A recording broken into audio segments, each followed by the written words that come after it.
I've received reports from students who took the LSAT earlier today that the logical reasoning section was unusually hard. Today, I'll walk through these claims and share my thoughts on how likely they are to be true. For those who don't know me, my name is Steve Schwartz. I've been teaching the LSAT since 2005, and I personally wrote explanations for over 1,000 official logical reasoning questions. And after every LSAT administration, I get reports from students who say that this section or that section, whether it's games or reasoning or reading comp, was unusually difficult.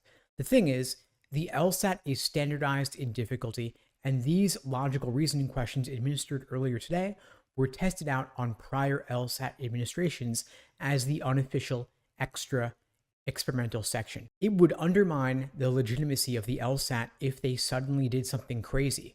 That being said, some LSAT sections and eras of the test are harder than others.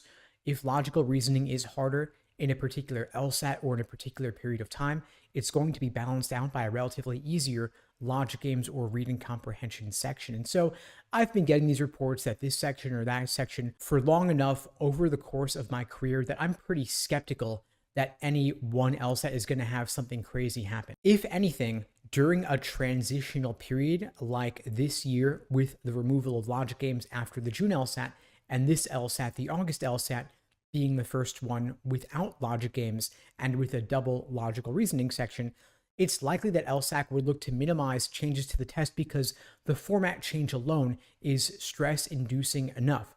So when people are telling me, Steve, the logical reasoning section was super hard this time, my thought is, it's probably just the stress and the adrenaline of this being the actual official LSAT, making these August test takers earlier today feel like the logical reasoning section was different. Point being, if you were to take these LSAT questions as an unscored unofficial test, you probably wouldn't think they were anything out of the ordinary. So my thought is, these reports from the August test takers are probably just due to the stress of the real thing coloring their perception of these questions' difficulty. But there is one change I have been expecting beginning with this test in August that might not be stressed out test takers. And I'll share my thoughts on that in just a minute. But before I do, I wanted to let you know that if you're taking the LSAT in September or beyond, and if you'd like my help scoring a 170 or above, you can check out the links below to book a call with me and my team. We'd be glad to help you out.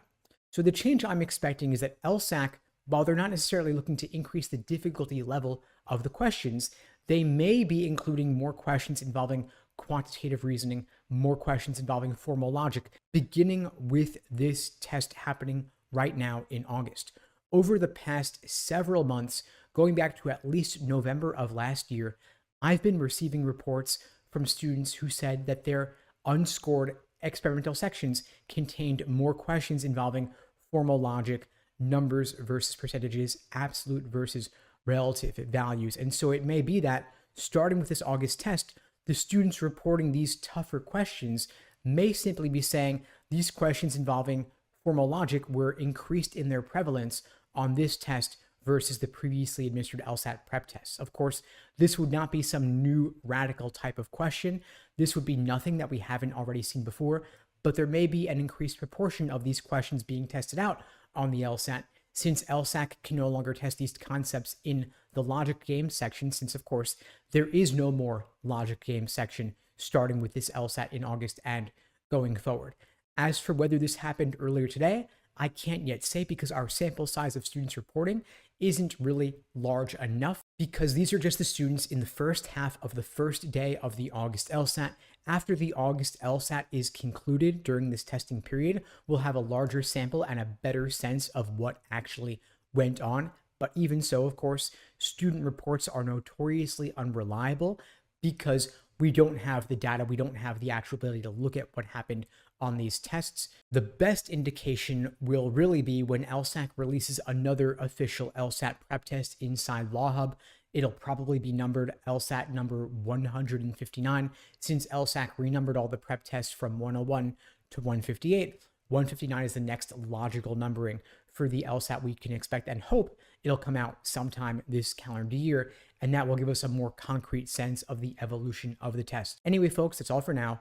Good luck if you're taking the August LSAT going forward, and in the meantime, I'll wish you all the best and take care.